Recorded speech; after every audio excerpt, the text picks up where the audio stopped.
están presentes hoy para la conferencia de María.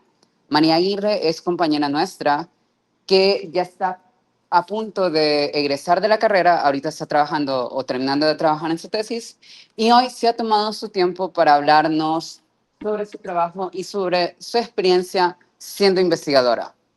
Así que sin más, los dejo con María. Ok, bueno, gracias, Said.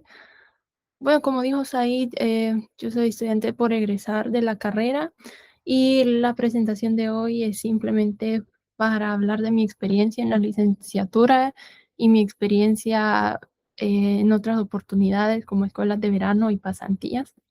Dividí en dos partes mi experiencia y compartirle un poco el trabajo que yo he hecho en mi trabajo final de grado y el trabajo que estoy haciendo ahorita. Y la parte dos son consejos, recomendaciones o comentarios que quizás les puedan ser útiles para navegar la licenciatura, incluso la carrera más a futuro, que me han servido a mí y que espero que también les sirvan a ustedes. Entonces, de parte uno voy a hablar un poco sobre algunas de las oportunidades que yo he tenido, que han sido una pasantía en CENCA, una pasantía en el Observatorio Internacional de Gemini y la Escuela de Verano de ICIA del año pasado. CENCA es una pasantía remota dirigida específicamente a estudiantes de Centroamérica y el Caribe. Es pagada y generalmente a ustedes se les asigna un supervisor o un asesor y un mentor. El supervisor les va a asignar a ustedes su trabajo y el mentor está para responderles cualquier duda que tengan, pero que sientan que no se la puedan hacer a su asesor. También yo recomiendo esta pasantía mucho si quieren tener algo en su currículo. O sea, se escucha feo, pero generalmente uno aplica muchas veces a escuelas de verano o a otras oportunidades, pero nunca lo aceptan por falta de experiencia o simplemente le falta hacer más investigación a uno para que lo puedan aceptar. Y en esta pasantía ustedes no tienen que tener experiencia en absoluto. Es más, cuando yo apliqué, lo que más tomaban en cuenta era la carta de motivación, cómo escribían ustedes su carta de motivación y cómo llenaban el formulario. Incluso ustedes pueden aplicar sin tener ningún tipo de experiencia en programación o si no hablan bien el inglés, porque como he dirigido estudiantes de Centroamérica y el Caribe, tienen supervisores, asesores y mentores que hablan español tanto como inglés. Y bueno, ustedes les van a asignar un proyecto de acuerdo a las cosas que necesitan fortalecer. Cuando yo la hice en el 2022, yo no estaba muy familiarizada con la programación, simplemente sabía lo básico y me asignaron un proyecto que requería mucha programación. Aquí les dejo un link y un código QR donde pueden ver más información sobre la pasantía. Esta es de agosto a noviembre y todavía creo que no han lanzado la convocatoria, así que pueden estar pendientes. Creo que la sacan como ahorita en abril o en mayo para que apliquen y a ver si pueden participar. Mi proyecto aquí fue simplemente hacer gráficos de curva de luz, extraer parámetros a través de la relación de periodo de luminosidad y ver cómo esos parámetros se relacionaban o la diferencia entre esos parámetros para clasificar las diferentes estrellas variables. Luego, en el 2025, el año pasado, yo participé en la escuela de verano ICIA, que es organizada por la Unión Internacional. Esta ICIA se hace cada año, solo que no todos los años uno tiene la misma oportunidad para participar, porque lo hacen alrededor del mundo y los estudiantes que viven en esa región son los que más probabilidad tienen de que sean aceptados. Por ejemplo, el año pasado fue en Ecuador, entonces todas las personas que eran de la región de América del Sur, Centroamérica, obviamente se les iba a dar prioridad en lugar de alguien del otro lado del mundo. Este año es en Vietnam, así que probablemente si ustedes aplican no lo vayan a aceptar, pero en el 2027 se va a llevar a cabo en Costa Rica, entonces para que también lo tomen en cuenta y estén pendientes a participar. Es una escuela muy bonita, generalmente es como recibir clases desde 8 de la mañana hasta 4 de la tarde, clases de astronomía, de diferentes temas, y después de las 4 uno trabaja en un proyecto grupal que se le asigna. Dependiendo del momento en que ustedes vayan a aplicar a este tipo de escuelas o de pasantías, si aplican ya cuando estén muy avanzados en la carrera, ya cuando vayan a terminar o estén como en medio. Por ejemplo, yo apliqué ya cuando ya había terminado todas las clases, entonces muchas de las cosas, por un 70% de las clases que recibí, o sea, eran lo mismo que yo había visto aquí en la facu, o sea, las mismas clases de los combos de astronomía extragaláctica, medio interestelar, evolución estelar, eran lo mismo, entonces puede que se les facilite entender y los proyectos son asignados al opuesto a lo que ustedes están familiarizados a trabajar. Yo he trabajado en astronomía observacional y me asignaron un proyecto completamente teórico de física teórica, que era encontrar soluciones isotrópicas para interiores de cuerpos compactos, específicamente estrellas de neutrones, utilizando la técnica del MGD. Era pura carpintería estar resolviendo las ecuaciones de Einstein con un montón de tensores. La verdad que a mí no me gustó ese proyecto en absoluto. Como dije, yo soy más observacional, pero si ustedes todavía no saben exactamente qué les gusta, esto les puede servir porque le dan a diferentes temas para poder investigar. El trabajo final de grado lo cuento como una experiencia también de investigación porque considero que es ahí donde ustedes se van a, no catapultar, pero van a dar su primer paso a lo que es investigar. El trabajo final de grado es un requisito de graduación y es un trabajo de investigación que ustedes realizan bajo la tutela de un supervisor o supervisora. Debe presentarse 3 ejemplares impresos al coordinador y lo tienen que defender públicamente frente a una terna. Y bueno, para realizarlo de manera oficial, el estudiante debe de haber aprobado todas las clases de la licenciatura, pero de forma no oficial lo pueden empezar antes. ¿Qué me refiero con eso? El trabajo final de grado de manera informal comienza una vez que ustedes contactan a su supervisor y comienzan a trabajar. Les asigna trabajo y empiezan a leer papers y hacer su trabajo de investigación. Finaliza una vez que ustedes ya hayan escrito su tesis, el supervisor les haya dado el visto bueno y bueno, ahí ya terminó y no hay límite de tiempo. O sea, ustedes se pueden tardar cuanto quieran en eso. Y eso es de ponerle cuidado, porque puede que se tarden más de lo que querían, más de lo que esperaban, pero en realidad de manera informal no hay límite de tiempo. Formalmente, el trabajo final de grado comienza cuando se inscribe el proyecto. En algún momento, el coordinador de la carrera, el profesor Jesús, le va a mandar un correo con todos los documentos que ustedes tienen que llenar para inscribir su trabajo final de grado. Tienen que enviar una propuesta del tema y una carta de que su asesor acepta ser su asesor. Y finaliza una vez que ustedes llevan los ejemplares impresos de su tesis junto con una carta de su asesor de que aprueba su trabajo. Pero, y sí hay límite de tiempo. Si ustedes empiezan su proyecto e inmediatamente lo empiezan cuando lo inscriben, tienen 6 meses hasta poder entregar los documentos. Y luego de esos 6 meses, ustedes entregan los documentos para dar fin a su trabajo final de grado y tienen como un mes antes de su defensa. Entonces, yo recomendaría que dependiendo de cómo vean que avance su proyecto, hagan el procedimiento formal. En mi caso, yo hice todo ya cuando había terminado mi proyecto. Yo lo inscribí cuando ya lo había terminado y presenté los documentos de finalización, pues cuando ya lo terminé.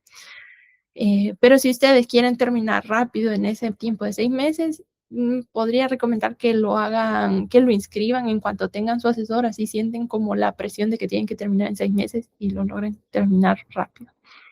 Yo comencé mi trabajo final de grado en agosto del 2024, trabajando con mi asesor y leyendo artículos, y lo finalicé a inicios de este año. Así pueden ver, yo me tardé un montón.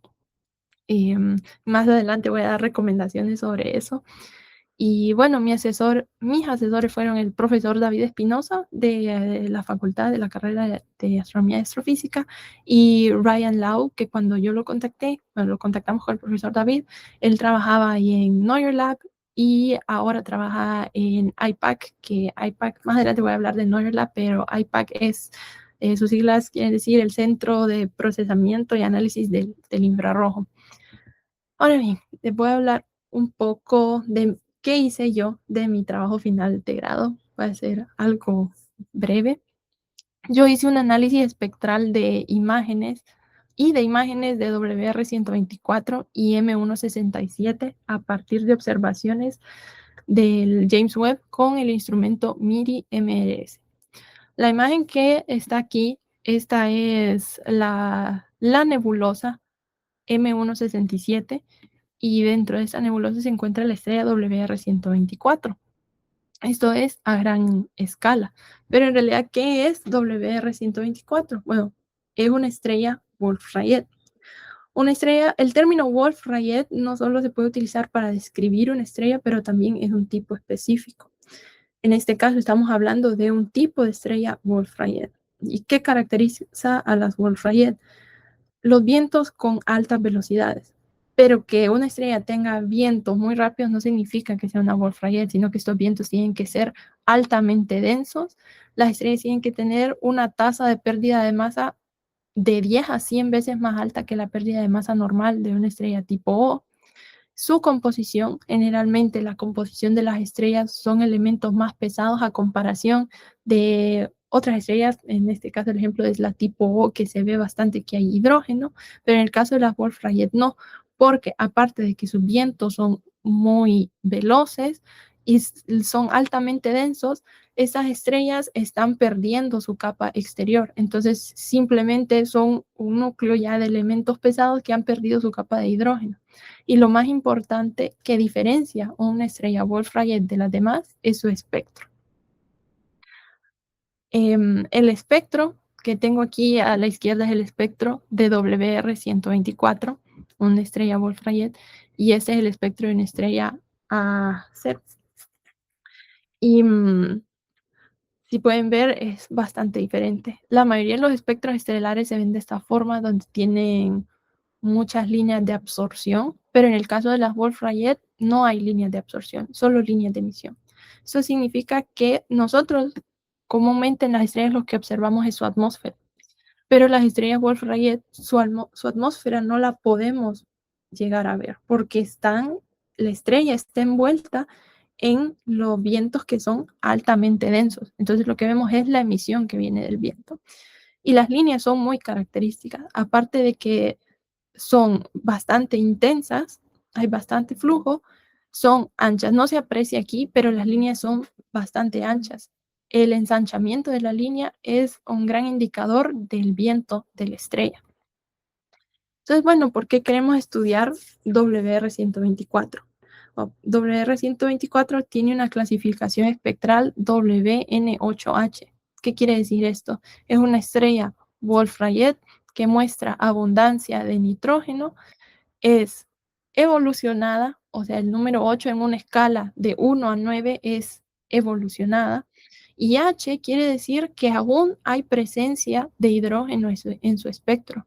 Eso nos quiere dar a entender de que esta estrella está en una etapa de transición. O sea, no ha pasado mucho tiempo desde que se convirtió en una Wolf-Rayet. Y eso nos lleva a preguntarnos cuál es el origen de esta estrella. O sea, ¿qué tipo de estrella fue antes de convertirse en una Wolf-Rayet? El camino evolutivo de las Wolf-Rayet todavía no está muy claro.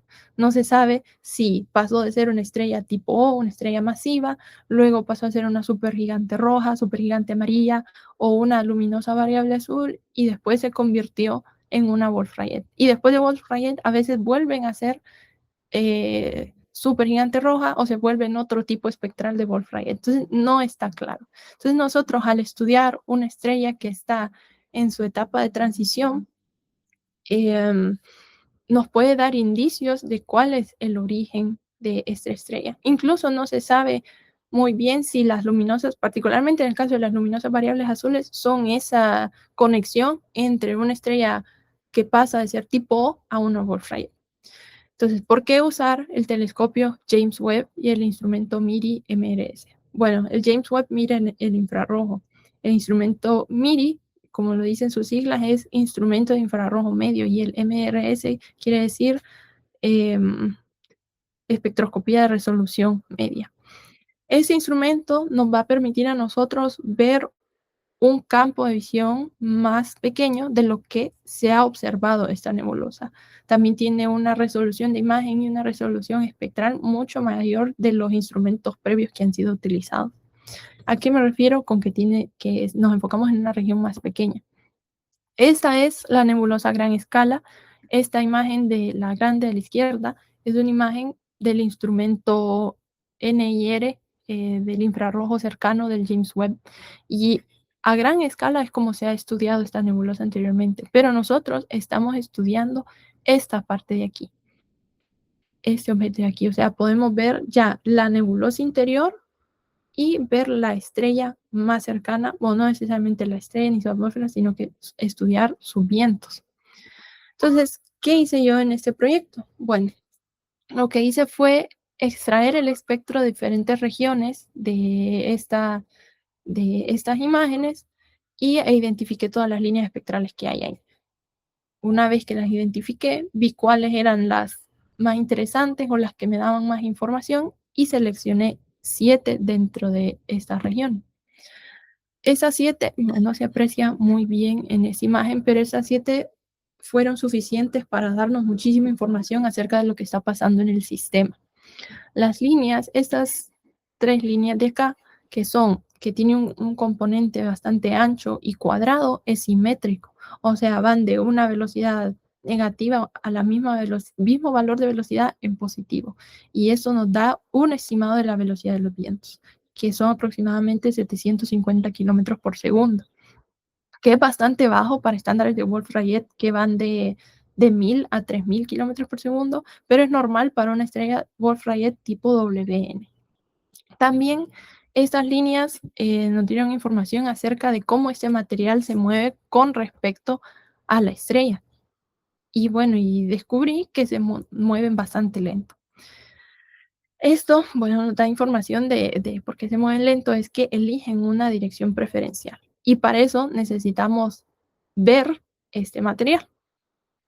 Aquí yo tengo una línea, que es esta de acá, esta de aquí, la imagen. O sea, mis datos son un cubo. Si han ido al curso de cubos de datos, bueno, ustedes ya saben cómo funcionan los cubos y yo tengo como rodajas de ese cubo. Entonces yo saqué mi rodaja en el valor del máximo de esa línea y este es mi mapa de emisión total. Luego yo hago el mapa de emisión del continuo, que es sin la línea, resto estos dos y aquí solo tengo lo que sería la emisión de la línea. Entonces, ¿por qué eso es relevante? Porque en la emisión total están mezclados gas y polvo. Cuando hago solo el mapa del continuo, ahí solo es polvo. Y si lo resto, aquí estoy viendo solo gas caliente. Entonces, vemos que el gas caliente tiene ciertas estructuras que a nosotros nos dicen mucho si lo relacionamos con la velocidad a lo que se mueve. Entonces, ese material se mueve lento respecto a la estrella, sugiriendo a que tiene un movimiento preferencial. Eso se puede ver en los mapas de emisión, que solo en la zona noreste es donde más se encuentra esa emisión. La estructura interna de la nebulosa es grumosa, son como grumos de emisión. Entonces, todo esto combinado con que los elementos que se han identificado en el espectro no son de altos niveles de ionización, quiere decir que el material es algo frío, más frío de lo que se esperaría, lo que sugiere que ese material fue producido o eyectado en alguna etapa previa de la evolución de la estrella. Y bueno, masa eyectada con cierta dirección y grumosa solo indica a luminosa variable azul. Claro, falta más análisis para llegar a una conclusión concreta, pero nuestras observaciones y lo que encontramos pues señalan a de que antes de convertirse en una estrella Wolf-Rayet fue una luminosa variable azul. Eso fue lo que yo presenté para mi trabajo final de grado. Seguí trabajando en eso y agregué más mapas de emisión y de velocidad para calcular las escalas de tiempo y todo. Y bueno, llegué a la misma conclusión que el pasado de esa estrella fue una luminosa azul variable. Bueno, ahora les comparto, bueno, ese fue mi primera experiencia en investigación seriamente fue mi trabajo final de grado. Como digo, me tardé un montón y sí sentí como que fue bastante riguroso y bueno, aprendí un montón. Actualmente yo estoy haciendo una pasantía en el observatorio Gemini en el norte. Hay dos observatorios Gemini, uno en el que es Gemini Norte, ubicado en Hilo, Hawái, y el otro es Gemini Sur, en Cerro Pachón, Chile. Gemini forma parte de un laboratorio de investigación que se llama Neuer Lab, que tiene muchísimos observatorios. Bueno, estos son los observatorios que operan bajo Neuer Lab. Y aquí les puse un link y un código QR donde pueden buscar oportunidades de pasantías en Neuer Lab. Y tiene sede, bueno, en Hawái, en Arizona y en Chile. Y sí, bueno, yo cursé esa pasantía a partir de febrero y ya la voy a terminar, me quedan como 2 semanas. Y bueno, el trabajo que yo he estado realizando aquí en mi pasantía es el modelamiento geométrico de WR140 con Xenomorph.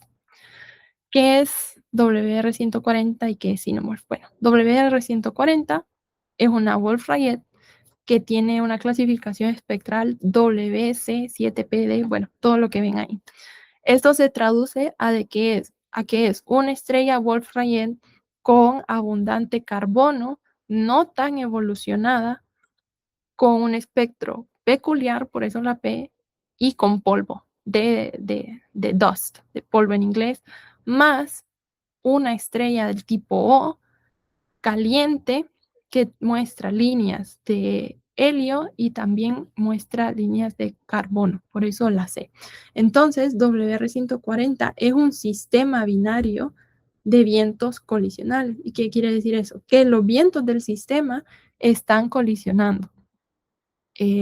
Cada vez que la estrella que orbita la Wolf-Rayet, o sea, la tipo O, alcanza el punto más cercano de su órbita a la estrella. Y es ahí donde estos vientos colisionan. Y es un sistema bastante polvoso. Es el sistema que de cajón uno utiliza para hablar de ejemplos de producción de polvo en estrellas Wolf-Rayet, porque produce muchísimas cantidades de polvo. Y bueno, ¿qué es Xenomorph? Xenomorph es una herramienta para modelar nebulosas y la morfología de estas nebulosas de estrellas Wolf-Rayet de vientos colisionales, específicamente del polvo dentro de la nebulosa. Entonces quiero que miren algo. Esta es la imagen del James Webb y este modelo no está hecho con Xenomorph, pero usa los mismos principios de Xenomorph. O sea, es un modelamiento geométrico utilizando los parámetros orbitales del sistema. Este está hecho en MATLAB y Xenomorph está hecho en Python. Entonces, si se fijan bien, se parece muchísimo a lo que tenemos en nuestra observación. Pero antes de decir qué es lo que específicamente queremos hacer con Xenomorph, voy a hablar un poco de WR140 y qué es lo que está pasando en el sistema. Aquí tengo un diagrama que muestra cómo la estrella tipo O orbita alrededor de la Wolf-Rayet. Y este es el cono de choque que se genera cuando los vientos de ambas estrellas colisionan, porque los dos vientos son bastante rápidos. El viento de la estrella Wolf-Rayet oscila entre 2.600 a 3.000 kilómetros por segundo y la de la estrella OB va de 2.400 a 2.600 kilómetros por segundo. Entonces, cuando chocan, pero siendo los vientos de la Wolf-Rayet muchísimo más densos y rápidos, envuelven a la estrella tipo O. Entonces, generan un cono de choque. Cuando ocurre este choque es cuando da lugar a la formación de polvo en esta zona de choque. Ustedes se preguntarán, bueno, ¿cómo se forma el polvo si es un ambiente súper hostil que puede destruir el polvo? Y en realidad es verdad, pero el choque da lugar a las condiciones esenciales para que se forme el polvo.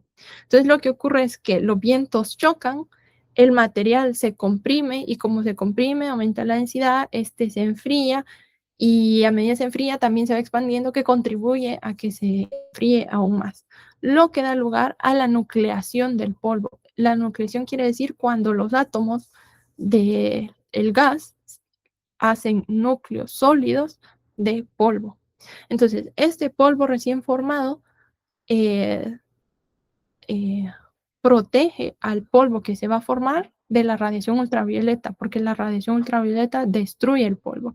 Entonces, entre más polvo tengamos, más protección hay para que se dé lugar a formarse más polvo. Y otra condición muy importante es que la estrella es WC, o sea, tiene gran abundancia de carbono. Entonces, la mayoría del polvo formado es granos de carbono amorfo. Entonces se dan las condiciones bastante bien para que haya producción de polvo. El problema es que este polvo no se produce siempre, pero se produce de forma periódica y en una región, entre comillas, o en un momento, entre comillas, que se le llama el turn on y el turn off, o donde se enciende el polvo y donde se apaga la producción de polvo, y esto se da en el parámetro orbital de la anomalía verdadera, que es este ángulo de acá, que es el ángulo que forma la línea que va desde el punto más cercano de la órbita hacia la línea que da donde se ubica el objeto. Entonces eso va de menos 35 grados a 35 grados. Entonces en ese espacio de la órbita es donde va a comenzar y va a finalizar la producción de polvo. Y esa producción periódica de polvo y ese turn on y turn off nos permite que nosotros obtengamos estos cascarones concéntricos de polvo. Esta emisión que se ve aquí no es difracción y esto tampoco ni es por parte del instrumento, sino que es emisión de los cascarones de polvo. Y bueno, ese parámetro es sumamente importante para lo que nosotros podemos hacer. Hasta ahora yo les he mostrado cómo se ve WR140 a gran escala, modelado de forma geométrica, no con Xenomorph, pero en un principio igual al que usa Xenomorph. Pero lo que nosotros queremos es modelar la región que está donde se encuentra la zona de colisión de los vientos. Y solo queremos modelar el gas, no queremos modelar el polvo. Entonces, ¿cómo hacemos con esto si Xenomorph fue creado para modelar polvo y nosotros no queremos ver polvo? Bueno, ¿cómo se hace eso? Se hace restringiendo el parámetro del turn on y el turn off. Pero primero, estas son las observaciones del James Webb con el MIRI MRS. Si se acuerdan, el MIRI ve en una zona bien reducida. Entonces aquí lo que estamos viendo es la estrella, o bueno, los vientos de la estrella y las primeras dos cascarones de polvo, el primero y el segundo. Esta es emisión total, o sea, hay continuo emisión del polvo y emisión del gas. Si yo le quito el continuo, solo voy a tener la emisión del gas y eso me va a dar mi cono de choque, esto de aquí. Entonces, lo que nosotros queremos modelar es este cono de choque con Xenomorph. ¿Y cómo hacemos eso? Bueno, Xenomorph para poder dar resultado utiliza una gran cantidad de parámetros orbitales. Pero el único, bueno, el que más nos interesa es este de aquí, el turn on y el turn off. Cuando usamos el turn on y el turn off de producción de polvo, este es el modelo que se obtiene de Xenomorph, que es bastante similar a este de aquí, con esa característica de emisión, la estrella y estos dos puntitos que aparecen en el modelo. Pero no se parece nada a la imagen sin continuo. Pero si nosotros cambiamos la anomalía verdadera a menos 180 y menos a 180 grados, vamos a obtener esta. Esta es una proyección en 3D de cómo se ve el modelo geométrico sin producción de polvo. O sea, según el modelo, nosotros solo estamos viendo gas.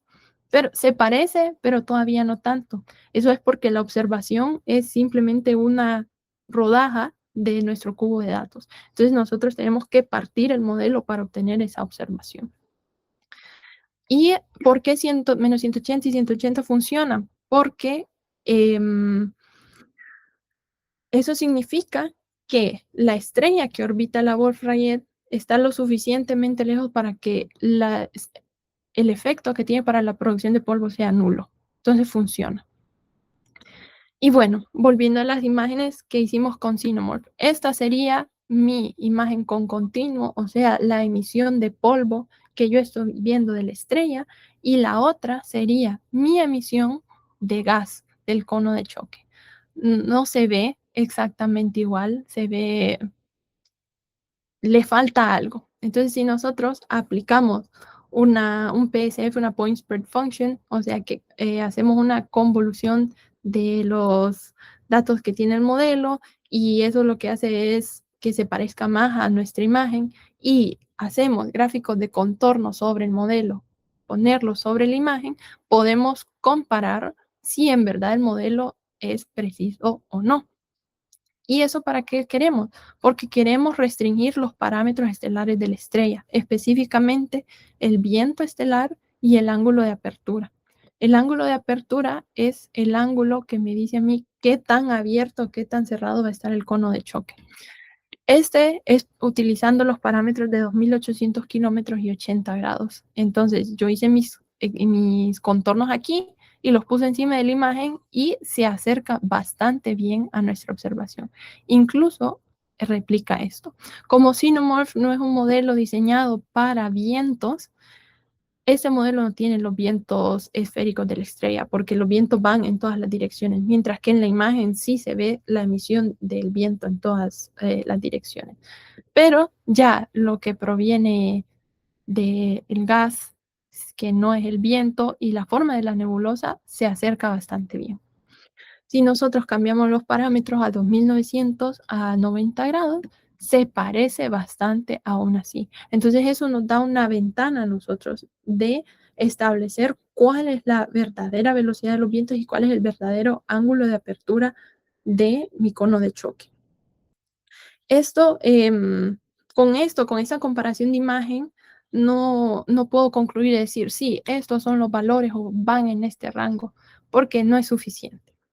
Entonces, actualmente lo que estoy trabajando es en comparar el espectro observado, obtenido de mi cubo de datos, con el espectro sintético obtenido del modelo.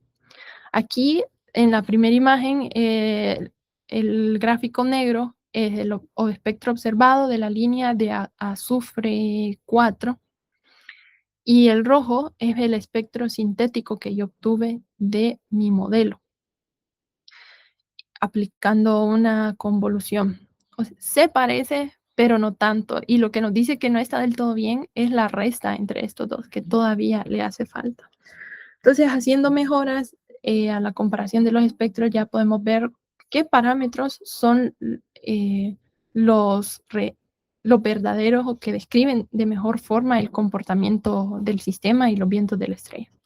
Entonces, hasta ahora esto es lo que tengo de mi trabajo. Como dije, me quedan 2 semanas, entonces a ver en qué termina eso. Pero por el momento, el rango de velocidades sería de 2800 a 2900 y un ángulo de apertura de 80 a 90. Es importante recalcar que tengo que cambiar ambos. No puedo solo cambiar la velocidad y dejar un ángulo de apertura, porque uno depende del otro. Los dos dependen del otro. Entonces, tengo que irlos cambiando de la mano a ambos. Entonces, bueno, ya les hablé de mi trabajo y de las experiencias que yo he tenido a través de la licenciatura y a las cosas que yo he aplicado, pero también les comparto algunas otras oportunidades para estudiantes de astronomía y de áreas relacionadas. La primera es el DESI en Alemania, que este es más enfocado en física y cosas de partículas, si ustedes están interesados en eso. Luego está el Instituto Max Planck, también en Alemania, que ese sí ya es más de proyectos enfocados en astronomía.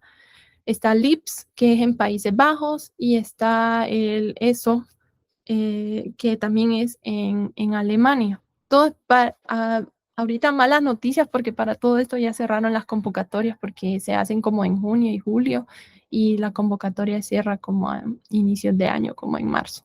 Pero siempre pueden probar a aplicar después.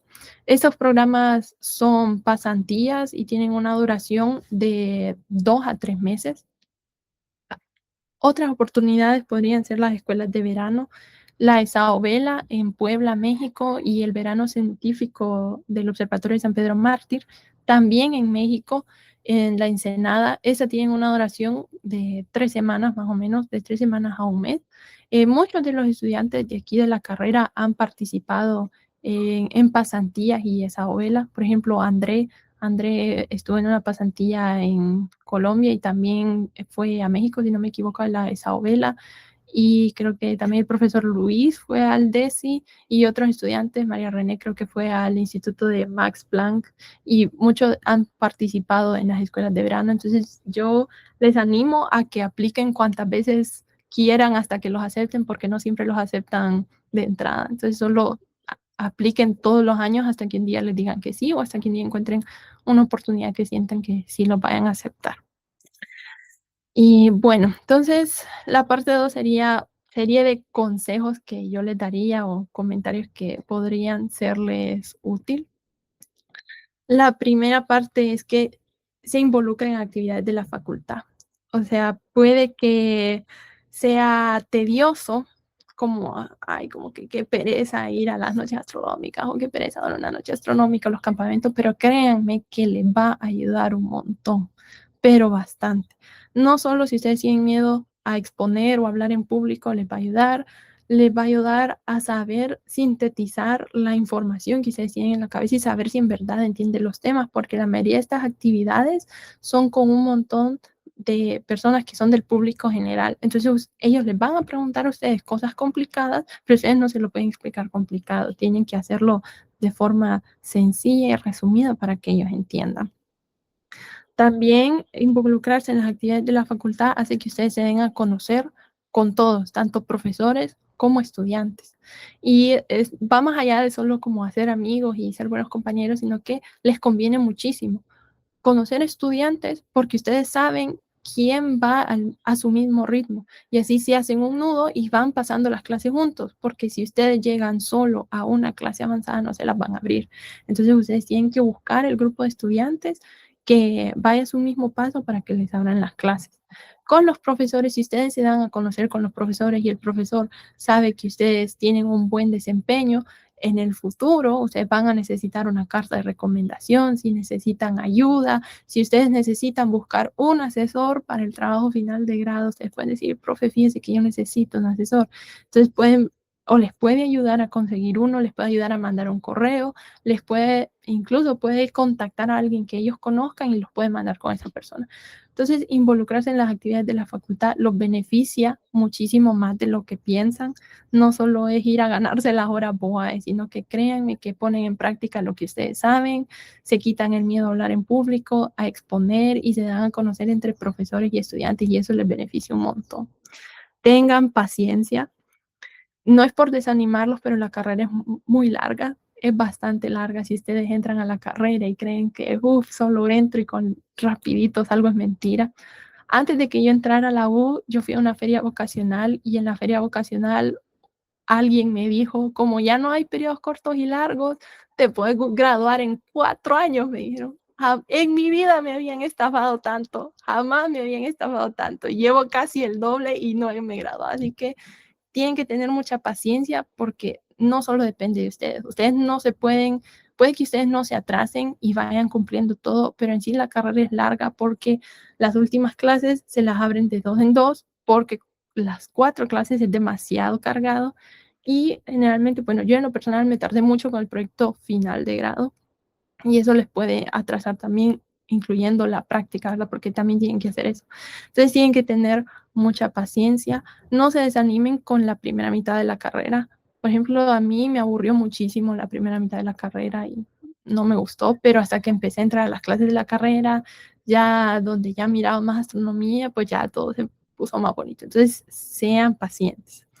El tercer consejo que les doy es que las notas no son lo más importante. En toda nuestra vida académica, nosotros nos enfocamos siempre en tener buenas notas. No es que sea malo, ¿verdad? Obviamente no, pero todos funcionamos de formas diferentes, tienen cerebros diferentes, técnicas diferentes. Entonces, a veces uno se enfoca más en tener la buena nota y no en aprender.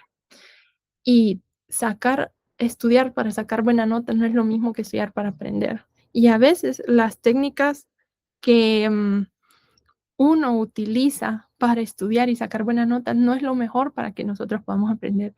Y al final de la carrera, créanme que les va a servir mucho conocerse ustedes mismos, qué les sirve para estudiar, qué les sirve para aprender más y retener más información, porque ya al final para buscar un posgrado ya nadie les va a pedir las notas. Créanme que pesa más una carta de recomendación y su currículum que su carta de notas si ustedes sacaron 100 o 50. Quizá en algunos casos sí, pero en otros casos, hasta en el mismo sitio web de la universidad que ustedes aplican, les dice el peso de cada cosa, como la carta de recomendación se considera un 50%, el currículo un 30%, nota 10%. Entonces, busquen más cómo ustedes pueden aprender que solo sacar buenas notas. Hacer buen uso de las herramientas disponibles.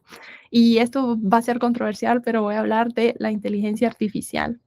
Porque, bueno, yo sé que muchos tienen fundada la inteligencia artificial, ya sea por cuestiones éticas y cuestiones de aprendizaje. Si es por cuestiones éticas, pues está bien cada quien, pero si es por cuestión de aprendizaje, yo creo que eventualmente es algo a lo que uno se tiene que adaptar y que uno tiene que aprender a utilizar. Si usted eventualmente los profesores que no les gusta el uso de la inteligencia artificial aceptan el hecho de que se usan y hasta ellos mismos los terminan usando. Pero es diferente decirle a la inteligencia artificial que les haga su trabajo a que les ayude a optimizar su trabajo. Por ejemplo, antes de que hubiera la inteligencia artificial y yo estaba haciendo código, yo me iba a un foro que se llama Stack Overflow, que era gente que comentaba los errores que le salían y la demás gente le decía como qué podía estar pasando. Entonces yo me llevaba bastante tiempo viendo esos foros y a veces yo misma participaba en el foro porque no sabía cómo arreglar un error que me salía en mi código. Pero ahora ustedes solo se van a la inteligencia artificial y se los contesta. El problema con esto es que muchas veces ustedes dejan que les haga el trabajo y confían ciegamente en la inteligencia artificial cuando se equivoca mucho. Acuérdense que la inteligencia artificial para que funcione bien tiene que ser alimentada. Si no la alimentan bien, les va a escupir cualquier tontera. Entonces ustedes tienen que confiar en lo que saben. Ustedes tienen que saber para verificar que lo que les está diciendo está correcto. Claro, siempre usen lo mínimo posible. Si no la necesitan y ustedes lo pueden pensar, obviamente no la usen. Dependiendo de la inteligencia artificial que usen, no usen para buscar referencias, no le pregunten cosas como para citar. Para eso hay otro tipo de inteligencias artificiales que les da fuentes y les da los artículos. Pero si es ChatGPT, o sea, úsenlo para cosas que sepan que va a ser bien. Y siempre revisen qué es lo que les entrega, porque a veces se equivoca en cosas bien sencillas o no está haciendo lo que ustedes quieren que haga, pero ni siquiera ustedes saben qué van a hacer y solo se lo preguntan. Entonces, ustedes tienen que aprender también, sepan utilizarla a su beneficio, no vayan disminuyendo su inteligencia porque la inteligencia artificial les está haciendo todo el trabajo. Bueno, cuando investiguen, también es importante que conozcan el instrumento de dónde vienen sus observaciones. Eso les va a ahorrar muchísimo trabajo y muchísimos dolores de cabeza cuando ustedes quieran hacer algo, cuando ustedes quieran analizar sus datos, porque generalmente, bueno, a veces se usan programas, pero la mayoría del tiempo se usa Python. Si ustedes no saben la estructura de sus datos, qué información contienen sus datos y solo empiezan a programar a lo loco, queriendo sacar información que no tiene, se van a tardar un montón, les va a tirar un montón de errores. Entonces, si ustedes conocen el instrumento, no tienen que ser expertos, solo tienen que saber el tipo de información que les está dando ese instrumento, resolución, la cantidad de píxeles que tiene una imagen, porque así ustedes van a saber cómo manipularlo mejor y se van a ahorrar muchísimo tiempo perdido en errores y en cosas que no. Bueno, otro consejo es que elijan un buen tema que les guste para el trabajo final de grado. Eso no es tan necesario, pero bueno, si ustedes quieren hacer un buen trabajo y quieren disfrutar la experiencia de investigar, elijan un tema que les guste, porque probablemente vayan a tener que leer un montón de artículos y leer artículos de algo que no les guste es feo. De por sí leer un artículo al inicio uno no les entiende nada, aunque el tema se vea bonito. Si es un tema que no les gusta, les va a hacer la vida imposible. Entonces, elijan un tema que a ustedes les guste. Sepan elegir un buen asesor. Esto es algo complicado porque ustedes no siempre van a saber quién es su asesor. Por eso, mi primer consejo, relacionarse y darse a conocer entre los profesores, porque ustedes pueden ir a un profesor y decirle, mire, a mí me gusta este tema o fíjese que yo necesito un asesor. Y el profesor, bueno, puede recomendarle a alguien que ellos ya conocen, que es una persona que ya ha trabajado con estudiantes, porque para hacer una tesis de licenciatura, ustedes no quieren un supervisor que solo haya trabajado con gente de doctorado, postdoctorado, porque ustedes no saben nada y necesitan aprender y él les va a dejar un montón de trabajo que ni saben cómo hacer. O no quieren un supervisor que no esté acostumbrado a tratar con estudiantes y no tenga la paciencia. O que ustedes traten con una persona que le roba el trabajo a los demás, que pasa bastante. De hecho, aquí donde estoy ahorita, aquí también está el telescopio Subaru y hay un investigador que es radioactivo, nadie se le quiere acercar porque toda persona que se relaciona con él tiene mala fama porque él les roba el trabajo a las personas.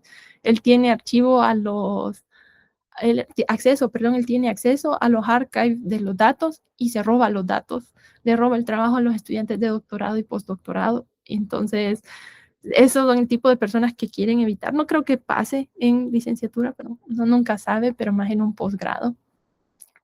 Bueno, no subestimen la licenciatura. Generalmente siempre surge un comentario como que, ay, es que es la UNA, ¿qué vamos a aprender nosotros aquí en la licenciatura? O que no, es que en esta facultad, no, que no sé qué. O sea, yo entiendo que sí hay carencias en la universidad y la licenciatura no es como que la mejor estructurada que hay y tiene carencias como todo, pero créanme ustedes que ustedes van a salir muy preparados cuando se gradúen, mucho más preparados que muchas personas que están en una maestría o que vienen empezando un doctorado. Y se lo digo porque yo lo he visto. Y si no, pregúntenle a los asesores de los hipótesis que se van a graduar, de Ariana, de Isaías, de Víctor, que se han desempeñado bastante bien y que, vaya, he tratado con estudiantes de maestría que ni saben qué es un medio interestelar y ustedes cuando se gradúan ya van a saber medio interestelar, procesos de evolución estelar, o sea, van a salir súper listos. Créanme que van a salir muy preparados, entonces no subestimen la licenciatura. Y desarrollar buenos hábitos también es importante, porque es una carrera, no solo la licenciatura, sino que a largo plazo es bastante demandante, física, mentalmente, van a tener muchísimo trabajo. Entonces, desarrollar buenos hábitos que ustedes disfruten hacer, pasatiempos y cosas así, o saber distribuir bien su tiempo para trabajar, les va a ayudar mucho a no sufrir durante la carrera. Sí van a haber momentos que pueda que no duerman tanto, pero que no se convierta en un hábito completo, siempre y cuando desarrollen estos hábitos para cuidar su salud física y su salud mental.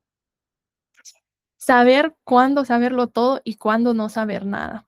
Ok, como les dije, de no subestimar la licenciatura, ustedes no pueden ir ahí por el mundo creyendo que lo saben todo, siempre.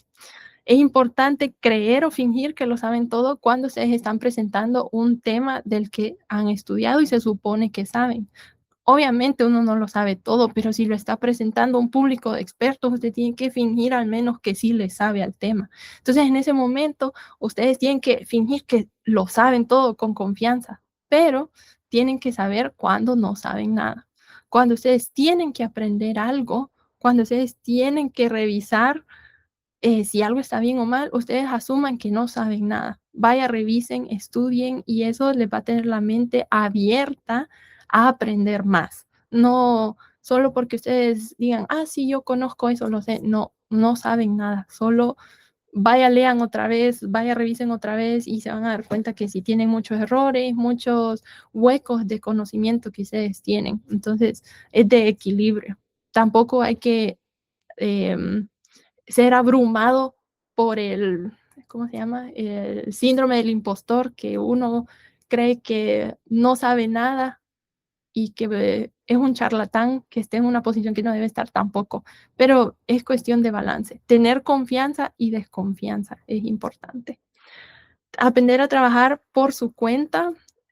Muchas veces, bueno, por ejemplo, ahorita en la facultad uno tiene profesores para tirar para arriba, para pedir ayuda. Uno puede llegar a preguntarles que si tiene problemas en una investigación, en un ejercicio, lo que sea, ustedes les pueden llegar a preguntar. Pero va a llegar un momento que ustedes van a trabajar solos. Solo les van a dar un trabajo o les van a asignar lo que tienen que hacer y ustedes se las tienen que arreglar.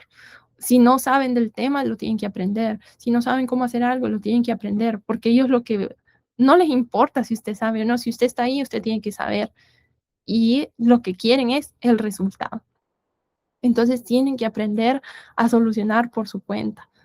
Es difícil, pero ya después, bueno, uno se acostumbra y ya a medida uno va aprendiendo, ya va agarrando cositas de todos lados.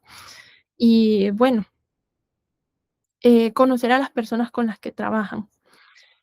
Esto más que todo va para sus superiores o sus asesores, porque es importante que ustedes mantengan a un asesor o a un supervisor contento. ¿A qué me refiero con eso? No me refiero de llenarlo de cumplidos y que comprarle cosas, no. Me refiero a que usted le muestre resultados, que es una persona que sabe trabajar y cumple con el trabajo. Pero no todos exigen de la misma manera. Si usted tiene un asesor muy exigente, pues tiene que cumplir con la exigencia del asesor y téngalo contento, muestre sus resultados. Si no es muy exigente y tranquilo, pues está bien, bien por usted, pero conozcan la ética de trabajo de su superior y cuál es la forma de trabajo que más le gusta. Tienen que saber eso para que ustedes sepan navegar bien el ambiente, porque a ustedes les conviene quedar bien con esas personas en ese aspecto de trabajo, porque en algún momento van a ocupar otras cartas de referencia. Y pesa muchísimo una carta de referencia de una persona que esté en un centro de investigación con 1000 años de experiencia y como 1000 posgrados, pesa mucho que hable bien de usted. Entonces usted tiene que desempeñarse bien. Y el último, bueno, no dar el 100% de entrada. O sea, se escucha feo como que les estoy diciendo que no se esfuercen, pero en realidad es no hacer expectativas que en algún momento no van a cumplir. ¿A qué me refiero con eso? Por ejemplo, si su supervisor les deja un trabajo y les dice, ok, dentro de 2 semanas quiero que me entregue esto, esto y lo otro, y se dicen, ah, yo esto lo hago en 3 días, y lo hacen en 3 días y se lo entregan al supervisor. Ahí ya está formando una expectativa. El supervisor va a esperar que siempre usted le entregue todo súper rápido, de forma eficiente, no importa la cantidad de trabajo que tengan, siempre va a esperar eso. Y el momento que no lo hagan, pues va a haber una decepción ahí. Y ustedes van a sentir una presión que al inicio no era necesaria y no la iban a tener, pero por crear esa expectativa ya la tienen. Entonces, simplemente trabajen de acuerdo a los que le piden. Si se lo piden en 2 semanas o si es demasiado tiempo, se les puede decir, bueno, mire que ya terminé, ¿qué otra cosa puedo hacer? Pero siempre déjense un margen, porque créanme que si ustedes generan una expectativa, ellos se van a agarrar de ahí. Si ellos ven que ustedes trabajan muchísimo y descuidan otras partes, ellos se van a agarrar de ahí. Entonces van a decir, ah, no, es que este estudiante trabaja y no le gusta dormir, denle más trabajo, esclavícenlo.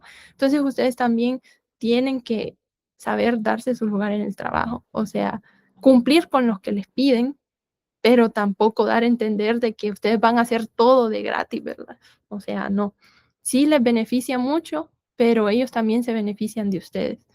Entonces, bueno, esos han sido mis consejos y el fin de mi presentación. No sé si hay preguntas.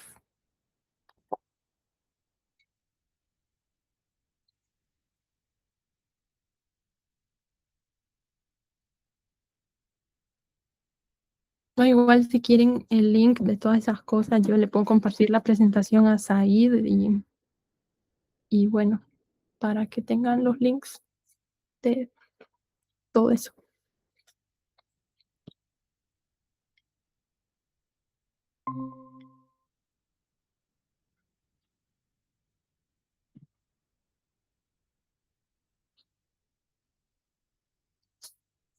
Bueno, entonces no hay preguntas. Ya. Me voy. Sí. Gracias, María, por tomarse su tiempo por darnos esta charla. Por ahora no hay preguntas. Quizás a futuro las muchachas y los muchachos que están aquí presentes le escriban.